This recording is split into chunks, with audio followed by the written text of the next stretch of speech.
बेशक वह बड़े सुनहरे दिन थे। उन दिनों आदमी जंगलों में भटकता फिरता था। आदमी की तरह पेड़ भी घूमा फिरा करते थे। आदमी उनसे जो कुछ भी कहता वे उसे सुनते और समझते थे। जो कुछ भी करने को कहता वे उसे किया करते थे। कोई आदमी जब कहीं जाना चाहता था तो वह पेड़ से उसे वहाँ तक ले चलने को कहता था। पेड़ उसकी बात मानता और उसे गंतव्य तक ले जाता था। जब भी कोई आदमी पेड़ को पुकारता, पेड़ आता और उसके साथ जाता था। पेड़ उन दिनों चल ही नहीं सकते थे बल्कि आदमी की तरह दौड़ भी सकते थे। असलियत में वे वो सारे काम कर सकते थे जो आदमी कर सकता है। उन दिनों इलप्पमन नाम की एक जगह थी। वास्तव में वह मनोरंजन की जगह थी। पेड़ और आदमी वहाँ नाचते थे, गाते थे, खूब आनंद किया करते थे। वहाँ वह भाइयों की तरह हंसते खेलते थे। लेकिन समय बदला। इस बदलते समय में आदमी के भीतर शैतान ने प्रवेश किया। उसके भीतर बुराइयां पनप उठी। एक दिन कुछ लोगों ने पेड़ पर लाद कर कुछ सामान ले जाना चाहा, परंतु उन पर उन्होंने इतना अधिक बोझ लाद दिया कि पेड़ मुश्किल से ही कदम बढ़ा सके। वे बड़ी मुश्किल से डगमगाते हुए चल पा रहे थे। पेड़ों की उस हालत पर उन लोगों ने उनकी कोई मदद नहीं की। वे उल्टा उनका मजाक उड़ाने लगे। पेड़ों को बहुत बुरा लगा। वे मनुष्य के ऐसे मित्रता विहीन व्यवहार से बड़े खिन्न हो उठे। पेड़ों को बहुत बुरा लगा। वे मनुष्य के ऐसे मित्रताहीन व्यवहार से खिन्न हो उठे। वे सोचने लगे कि मनुष्य के हित के लिए इतनी चिंता करने और ऐसी सेवा करने के बावजूद ये नतीजा हुआ कि उन्हें अब अपना अपमान सहना पड़ रहा है। उसी दिन से पेड़ स्थिर हो गए। उन्होंने आदमी की तरह इधर उधर घूमना और दौड़ना बंद कर दिया। अब आदमी को अपनी गलती का एहसास हुआ। वह पेड़ के पास गया और उससे पहले की तरह ही दोस्त बन जाने की प्रार्थना की। लेकिन पेड़ नहीं माने। वे अचल बने रहे। इस तरह आदमी के भद्दे और अपमानजनक रवैये ने उससे उसका सबसे अच्छा मित्र और मददगार छीन लिया। दिवाली का समय नजदीक आ रहा था। खुशियों, रोशनी और नए कपड़ों का त्योहार।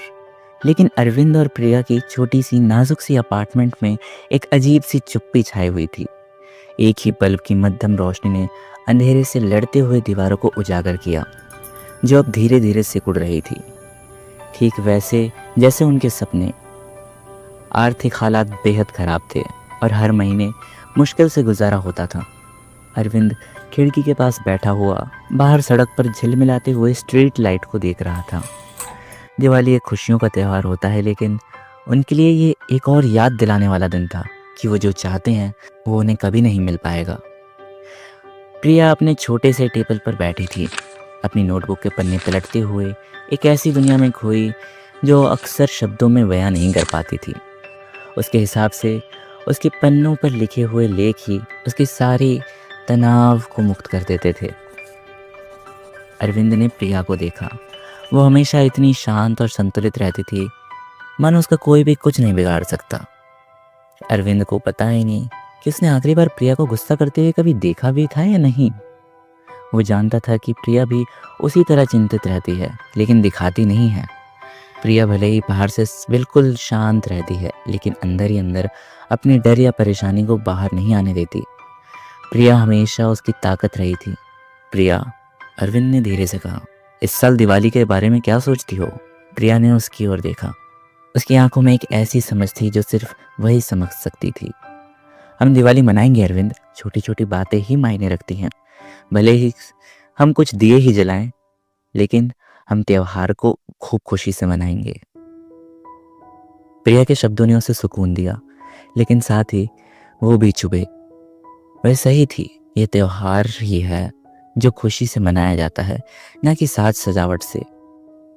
फिर भी वह अपने आप को असफल महसूस कर रहा था, क्योंकि उसने कभी भी प्रिया को मनचाही कोई कपड़े लाकर नहीं दिए, मनचाही कोई मिठाई खिलाई नहीं, और ना ही कभी एक ऐसी उसे दिवाली दे पाया जिसे वो यादगार बना के याद कर सके।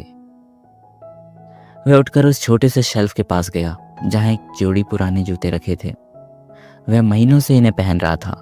जूते का सोल उखड़ने लगा था, चमड़ा पूरी तरह घिस चुका था। उसे जूतों में अपने पैरों को फिट करने के लिए दबाना पड़ता था और अक्सर वह ठंडी जमीन को महसूस करता था।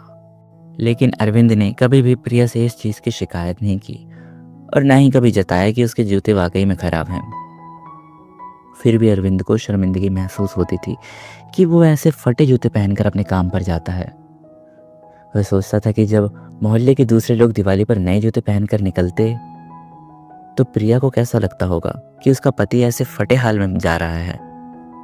वो हमेशा देखता था कि प्रिया की आंखों में हल्की सी उदासी झलकती थी जब वह सोचती थी कि वे कभी उन चीज़ों को नहीं खरीद सकती जो उन्हें चाहिए होती। प्रिया दरवाजे के पास खड़ी थी। जैसे ही अरविंद काम पर जाने के लिए निकला, उसके कदमों की आवाज़ धीरे धीरे शांत हो गई। वह उस छोटे से कोने में रखी किताबों की एक छोटी सी ढेर की तरफ देख रही थी। ये किताबें उसकी संजीवनी थी, उसका सपना थी, उसकी दुनिया थी।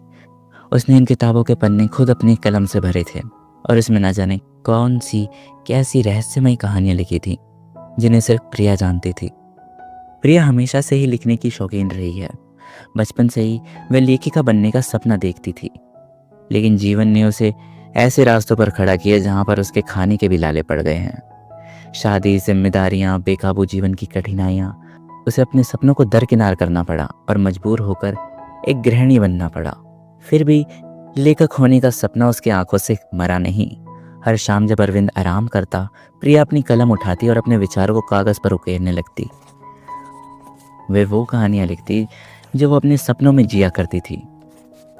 वो अपनी कल्पनाओं को उन पन्नों पर उकेरती जाती। लेकिन अब दिवाली नज़दीक आ रही थी और प्रिया अपने पति को कुछ ऐसा तोहफा देना चाहती थी जो उसे खुशी दे सके। प्रिया भी चाहती थी कि एक बार कुछ ऐसी दिवाली मनाई जाए जो अरविंद भी याद रखे। कुछ ऐसा खास किया जाए जो अरविंद ना भुला पाए। प्रिया को याद आया कि अरविंद ने कभी भी उससे किसी चीज़ की मांग नहीं की, लेकिन तब भी प्रिया को पता था कि उसके जूते की क्या हालत है। अरविंद हमेशा अपने पुराने घिसे पिटे जूतों को ही पहनता था और उन्हें पहनकर असहज महसूस करता था। प्रिया ने एक दिन दुकान में एक जोड़ी काले चमड़ी जूते देखे। वो साधारण थे, आम से थे, लेकिन काफ़ी अच्छे और आरामदायक लग रहे थे। प्रिया जानती थी कि अगर वह अरविंद को इन्हें तोहफे में दे सकती है तो अरविंद बहुत खुश होगा। लेकिन समस्या यही थी कि जो पैसे जूतों के लिए चाहिए थे, वो उन पैसों का जुगाड़ आखिर कहाँ से करे। वह किसी तरह से घर का खर्च चला पाती थी और घर खर्च में भी आधा समय खाता उधारी पे चलता था। प्रिया के दिमाग में एक युक्ति आई कि उसे नए जूते खरीदने के लिए कहीं ना कहीं से पैसे जुटाने ही पड़ेंगे। इसलिए उसने एक कठिन फैसला लिया। प्रिया ने अपनी किताबें और कलम को उठाया, जो उसकी सबसे प्यारी चीज़ थी। वह जानती थी कि उसकी सबसे बड़ी संपत्ति यही है, लेकिन इस समय उसके बिना वह कोई जीवन नहीं जी सकती थी और अरविंद की खुशी के लिए उसे यह बलिदान करना होगा। प्रिया ने ज़रा सी देर के लिए अपनी कलम को अपनी उंगलियों में घुमाया। फिर आखिरकार उसे अपनी किताबें और कलम को बेचने का फैसला किया। ये उसके दिल को बहुत दुखी कर रहा था, लेकिन उसने सोचा ये एक छोटी सी कुर्बानी है अरविंद के लिए। प्रिया ने अपनी किताबें और कलम एक दुकान पर बेच दी। वहाँ से कुछ पैसे मिले जिससे उसने अरविंद के लिए नए जूते खरीद लिए। दूसरी ओर अरविंद भी प्रिया के बारे में सोच रहा था। प्रिया हमेशा से ही एक ऐसी महिला रही थी जिसने अपनी खुशी को दूसरों के लिए कुर्बान किया है। अरविंद जानता था कि प्रिया को लिखने का कितना शौक है। वह उन पलों को कभी नहीं भूल सकता था जब वह रात के सन्नाटे में दीपक की हल्की सी रोशनी में अपनी कहानियों को लिखा करती थी। लेकिन पिछले कुछ समय से उसने देखा था कि प्रिया ने लिखना लगभग बंद कर दिया था। एक दिन उसने प्रिया से यूं ही पूछ लिया, कागज़ ख़त्म हो गए हैं, कहो तो मैं नए कागज़ दिला रहा हूँ। लेकिन प्रिया ये बात सुनकर भी चुप रही, क्योंकि वो जानती थी कि नए कागज़ के खर्च में उनकी आने वाली 2 दिन की रोटी कट जाएगी। इसलिए प्रिया ने कहा, नहीं, इसकी कोई ज़रूरत नहीं है। अरविंद के लिए ये कोई छोटी बात नहीं थी। वह जानता था कि प्रिया को लिखने का कितना शौक है। अरविंद जानता था कि वो जो बात उससे नहीं कह पाती वो पन्नों से कहती है। उनके पास पैसे नहीं थे, लेकिन अरविंद का दिल बहुत बड़ा था। वो कुछ भी करके प्रिया की मदद करना चाहता था और अरविंद के लिए ये ख्याल असहनीय बन गया। वो इसी चिंता में तड़पता रहा कि आखिर प्रिया के लिए वो नए पन्ने और कलम कैसे खरीदे। अरविंद ने मन ही मन में फैसला कर लिया कि इस बार की दिवाली पर वो प्रिया को कुछ खास देगा। वह उसके लिए कोरे पन्ने और नई कलम का तोहफा लाएगा। लेकिन समस्या ये थी कि अरविंद के पास खुद के लिए नए जूते खरीदने के लिए पैसे तक नहीं थे। उसकी पुरानी जोड़ी जूते किसी तरह चल रहे थे। दिवाली के तोहफे के लिए भला पैसे कहाँ से आते? अरविंद ने अपने जूतों की ओर देखा। वह जानता था कि उनके बिना ठंडी ज़मीन पर चलने के लिए मजबूर होना पड़ेगा, लेकिन प्रिया की खुशी के लिए वो ये भी सहने को तैयार था। अगर प्रिया अपने सपनों को फिर से जी पाए तो मेरे ठंडे पैरों को तकलीफ कौन सी बड़ी बात है, उसने खुद से कहा।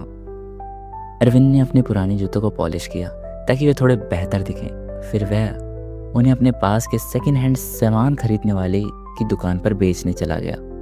दुकानदार ने जूते की हालत देखकर बहुत कम पैसे दिए, लेकिन जूते असली चमड़े के बने थे, इसलिए उसको ठीक ठाक पैसे मिल गए। अरविंद ने बिना किसी शिकवे के पैसे ले लिए।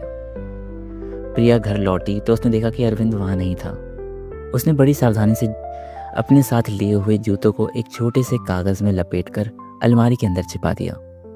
वह इंतज़ार कर रही थी कि दिवाली की रात आए, तब वो जाकर अरविंद को उसका तोहफा दे सकेगी। उसी समय अरविंद एक स्टेशनरी की दुकान पर गया।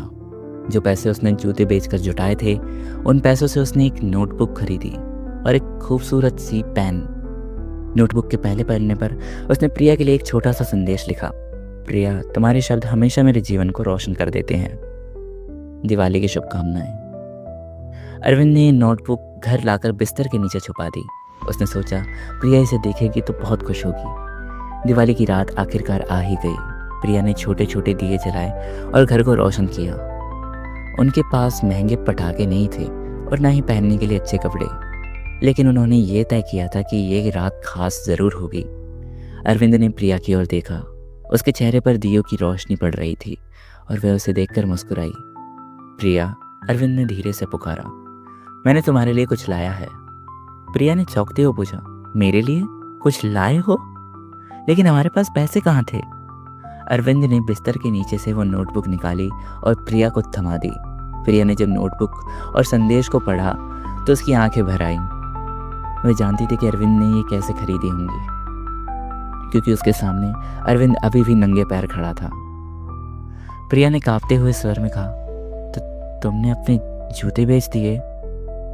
अरविंद ने हंसते हुए कहा, जूते तो पुराने हो गए थे, उन्हें तो किसी तरह निकालना ही था, लेकिन तुम्हारी कहानियाँ तो हमेशा ही नई होती हैं और मैं नई कहानियाँ सुनने के लिए बहुत आतुर हूँ।